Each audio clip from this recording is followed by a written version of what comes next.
تاریخ میں یہ تذکرہ بھی ثبوتوں کے ساتھ موجود ہے، بالخصوص علامہ مسعودی کی کتاب اثبات الوصیہ میں یہ تذکرہ موجود ہے کہ سندھ میں ثانیہ ہے کربلا کے بعد 61 ہجری میں کربلا کا ثانیہ وقوع پذیر ہوا، اور سن 65 ہجری میں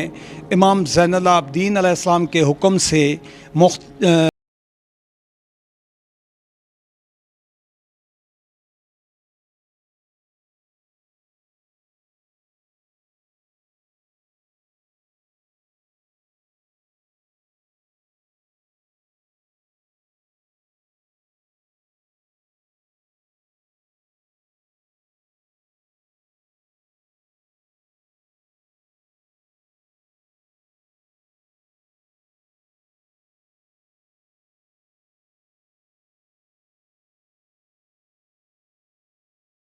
واقع تھی۔ اس وقت بلوچستان اور پنجاب کا وجود نہیں تھا، یہ ٹوٹل علاقہ سندھ کہلاتا تھا۔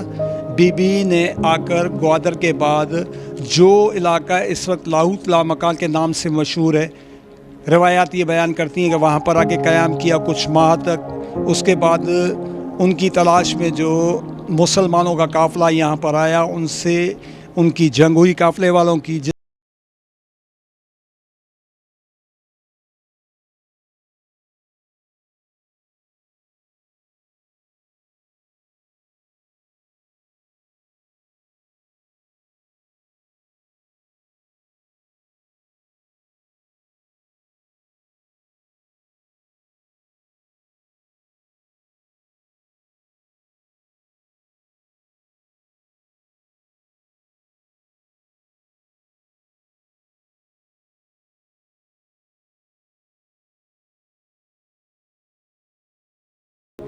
منسوب افراد کی مزار مبارکیں ہیں جن پہ تحقیق کی ضرورت اس وقت بھی موجود ہے۔ ماضی میں سندھ کے دارالحکومت کا درجہ رکھنے والے شہر ٹھٹرا میں ائمہ معصومین کے خاندان سے تعلق رکھنے والی شخصیات سے منسوب مقامات و مزارات اور ان پر تحقیق کے عنوان سے تحقیقی دورے کے دوران ہم جھرک شہر سے جھمپیر جانے والی شاہراہ پر جھرک سے 28 کلومیٹر کے مفاصلے پر واقع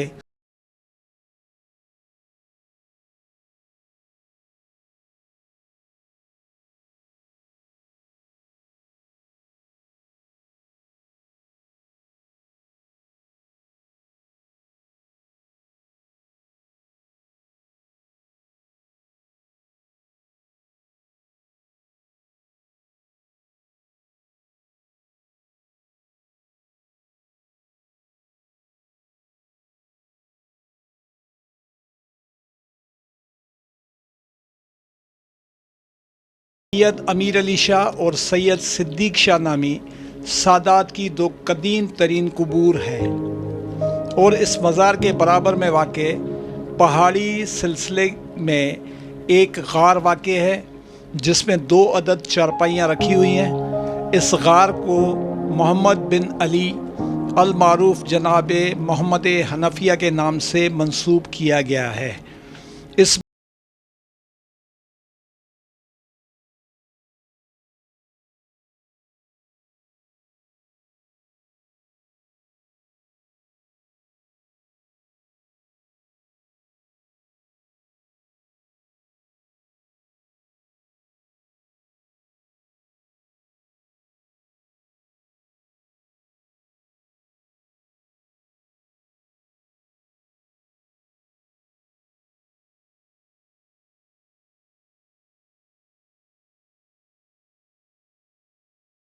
اعلان بھی کر دیا کہ عنقریب میں تمہارے درمیان سے رخصت ہو جاؤں گا، اور میں تمہارے پاس 2 گراں قدر و ہم وزن چیزیں چھوڑے جا رہا ہوں، ایک قرآن حکیم اور دوسرے میرے اہل بیت، تم ان دونوں سے تمسک رکھنا۔ لیکن افسوس کہ حضور اکرم کے دنیا سے پردہ فرمانے کے بعد امت نے ان دونوں احکام